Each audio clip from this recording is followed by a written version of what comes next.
Welcome, Aquarius. This is Regina from Pacific Tarot, and this is a reading for the full moon in Sagittarius. I am pulling from the Glyph Oracle, the Hope and the Rainbow. This is a card about one of your incredible strengths, your brilliant intuition. This is a higher global intuition. When it comes to your ruling planet, Uranus, you're able to disrupt the narrative, the global narrative, the power narrative, the master narrative. And you're able to see flaws, gaps, glitches in order to break through into new areas that provide hope to others, that can look at things all-sidedly, comprehensively, and receive that cosmic intuition that fuels not only the arts and social movements, but science. This is a powerful energy that is impacting on the area of your larger global community and affiliations. So in many ways, this full moon in Sagittarius is elevating your best qualities, the higher nature of your difference, your ability to identify with those on the margin, your ability to stay outside of the box, to exist on the margins, or to understand that outsider energy that gives you the freedom and autonomy to move beyond what others see. And in the overall energy, the Queen of Pentacles is really talking about your ability to manifest this very ethereal energy, to ground this energy into productive work, to a work ethic, to a sense of perseverance and vision that is grounded on producing things that are practical, and are of value and resourceful for others. So it feels like a Queen Mother energy that is able to communicate from the stars and really ground this energy into the earth. And this is a part of an almost symbolic conduit of the function that you provide in the social order, Aquarius. It's a very unique place. You are an iconoclast in some cases.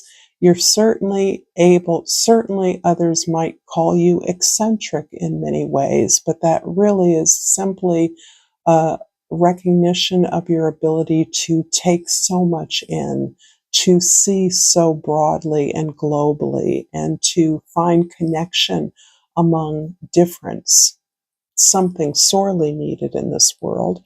On the bottom of the deck, we have the Star card. This is, again, about the hope that the rainbow provides. The 8 stars refer to Sirius, the dog star, to an ancient constellation that guided the ancients in many continents, not just in the West. The constellation was instrumental in guidance, spiritual guidance, and practical guidance for the Dogon people of Africa, for instance.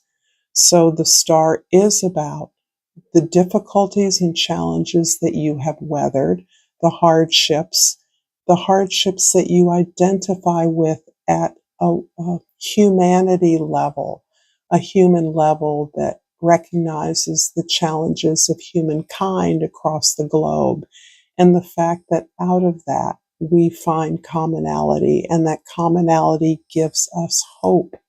Our diversity is who we are. And that is a commonality that uplifts us in finding that among so many differences.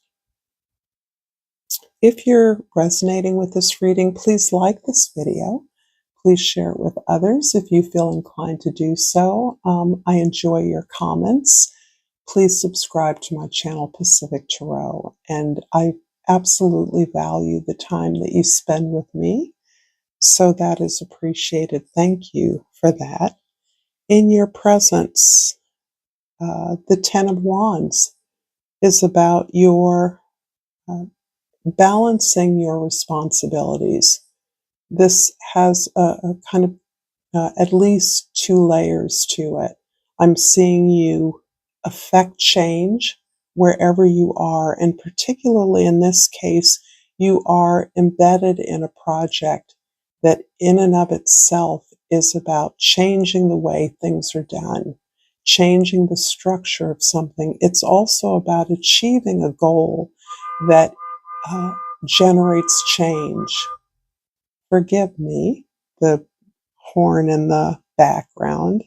Perhaps that's a confirmation for some of you. But change is your nature. Promotion of change, the generation of change, the recognition of the necessity of change, the harbinger of change. And here you are developing something that builds and challenges structures, um, and achieves a goal through the embrace of the new, that sees what's on the horizon and brings your resources to bear on the development of something new. So there is a release of the old structures, old ideas, old ways of doing things, and embrace of the new by, in fact, having been successful at creating structure. You are just as successful, or more so, in breaking that structure apart. In the past, the Ace of Wands is about you in the past beginning on this particular project that helps connect what is in your heart, what you are spiritually challenged, the ways in which you seek growth and expansion, and pursuing that in the future, moving towards the new. And it's interesting, I reversed the order of these cards, but the Queen of Pentacles is about being productive. And in that way, you have produced something that opens up a new gate, that takes us into new territory, that sees new possibilities, perhaps in unfamiliar places that you are brave enough to move into confidently, knowing that whatever you find, you have the tools, the discipline, and the work ethic to develop that, to unfold that, to evolve it in a way in some that will speak towards your growth. In the future, the Queen of Cups. This is about the element of hope. And it is ironic that in working towards change, working hard in every instance, what has empowered you to be clear about what it is you're working for is a deeper connection to who you are, a deeper acceptance of who you are. As I mentioned, being in sync and vibe with the outsider, with those on the margins, with those that are excluded or are seen as too different, too radical, not safe. You have learned to accept this aspect of yourself. And in accepting this, you understand your imperative place in the world, the necessity of who you are, why you are created the way you are, and how important the work that you do is in healing the planet, but also in uh, uh, bringing a sense of uh, uh, grace, power to being different, being who you are, so that being different represents an hopeful aspect of your existence that finds commonality with others that are not like you. And I do believe this is a powerful message in these times, in times when we are encouraged to fit into a party, into a tribe, into a church, into a community in a certain way, that we are finding difference to be an issue that alienates us rather than something that bonds us to all others. We all have difference, so this is a commonality, the ability to connect, to communicate despite that. And in finding that acceptance, you are healing yourself and understanding that the more you accept who you are, the more that you're comfortable in loving who you are and feeling prideful clarity, feeling good about that, you bring yourself happiness in being who you are. You're also something of a spiritual guide for others. Others see your lifestyle and the way you conduct yourself as role modeling for them. In the present, the Ten of Wands is clarified by the Two of Pentacles. Yeah, this is really emphasizing to me this duality of this 10. Tens are always changes. Twos are about reflections. So what you're releasing, the old, it has elements that reflect upon possibilities for the future. And it is this ability to hold this duality, this dynamic, I should say, that you find happiness and joy in being who you are. You are comfortable with change. This is something that is usually challenging and fearful for others, but you see the possibilities in the change, in integrating the old with possibilities for the new. In the past, the Ace of Wands is clarified by the Six of Cups. Interesting. This is really about a kind of soul bonding that you have come in this healing journey of finding joy in who you are in your relationships, reflecting positively on happy experiences that you've had with uh, in relationship or in opportunities that allowed you to express yourself fluidly, without judgment, without reservation, without an agenda, and that connection being a time of kind of divine play when you were able to bring joy and pleasure to others, to yourself as well, without it having to serve any other purpose than to be joy, to be play. And these memories are inspiring you to move towards that soul community, that bonding tribe that you know exists, of people who recognize you, that like you are marching to their own drum.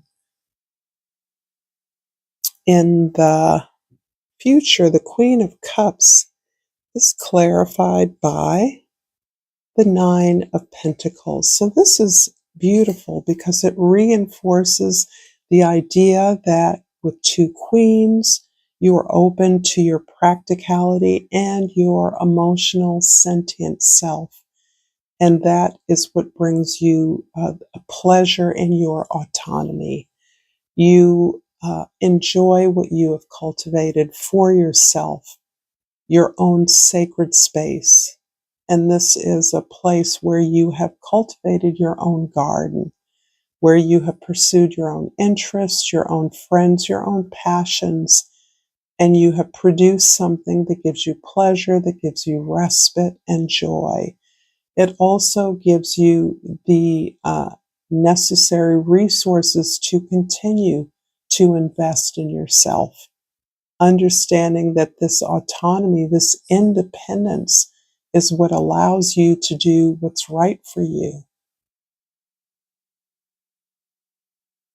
Independence for you is power. It's the power to act from your highest self. I'm going to finish up this reading, Aquarius, with a Pure Magic Oracle card, and hope this reading has offered you some insight. And I've pulled the Banyan Blessings, Security, the Hermit, Expansion and Stability. The Banyan Blessings really speak to me about an ancient tree, and this is something that is a cultural metaphor in many cultures. This ancient tree that is the tree of life, the symbolic tree of life. It is where our God conscious connects, our goddess consciousness connects to who we are and to life on earth. This is a source of meditation, reflection, and a symbol of seeking answers within, so that as you rely on yourself to seek answers within yourself, you gain the stability and the authority to be yourself, the right to be who you are. And those inner knowings, that wisdom gained, is what you instinctively understand must be shared with others. That is the purpose of going within. It is not to exist on a mountaintop. It is to bring that knowledge to others and share it. In that way, you are a teacher. If you've enjoyed this content, Aquarius, there's more content here that you can check out. And until next time, namaste.